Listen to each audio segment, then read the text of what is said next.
తెలంగాణ ప్రభుత్వం వల్ల రుణమాఫీ కోసం మార్గదర్శకాలను విడుదల చేస్తూ ఆదేశాలను జారీ చేసింది.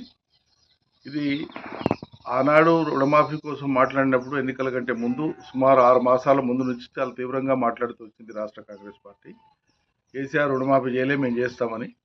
అప్పటికి 2 విడతల రుణమాఫీ చేసి కేసీఆర్ కేవలం 6,000 పైచిల కోట్లు మాత్రమే మిగిలి ఉండే రెండో విడతలో 19,000 కోట్లలో. కానీ దానికే నానా గగ్గోలు చేసి మేము వస్తే తక్షణం అమలైపోతుంది, ప్రభుత్వం ఏర్పడిన వెంటనే రుణమాఫీ మొత్తం చేస్తాం, అందరు రైతులకు చేస్తాం, చివరికి డిసెంబర్ 9 నాడు రాగానే మొదటి పని అదే చేస్తామని చెప్పి మాట్లాడిన విషయం రాష్ట్ర రైతులందరికీ తెలుసు, ప్రజానికానికి అంతా తెలుసు. ఆనాడు ఆశ కల్పించేటప్పుడేమో అందరి రైతులకని చెప్పినారు. ఈరోజేమో కొందరి రైతులకే ఇవ్వడం కోసము మార్గదర్శకాల పేరు మీద మార్గదర్శకాలలో రైతుల ఏరివేత కోసం రాష్ట్ర ప్రభుత్వం పన్నాగం పన్నుతూ ఉంది. ఇది అత్యంత దుర్మార్గమైన హేయమైనటువంటి చర్య.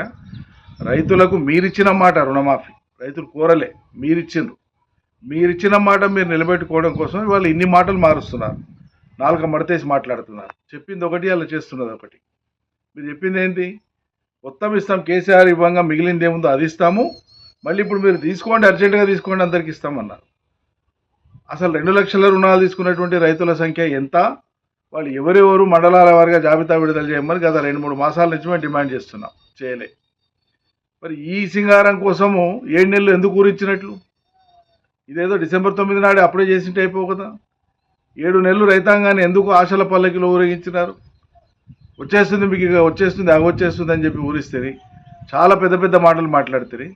వాళ్ళు మీరు చెప్పేటువంటి మార్గదర్శకాల ప్రామాణికత తీసుకుంటే, పిఎంకేఎస్వైని కూడా ప్రామాణికంగా తీసుకుంటే, మీరు చెప్పే రేషన్ కార్డుల లెక్కను ప్రామాణికంగా తీసుకుంటే, మొత్తం ఉండేటువంటి 69 లక్షల పైచిలకు రైతాంగానికి సంబంధించినటువంటి సంఖ్యను మీరు వీలైనంత వరకు కుదించి ఇచ్చినామనిపించుకోవడానికి చేసేటువంటి ప్రయత్నాలు ఏవి తప్ప నిజంగా రైతులకు మేలు చేయడం కోసం మీరు సంకల్పించలేదు, మీకు ఆ ఉద్దేశము లేదనేది అర్థమవుతోంది.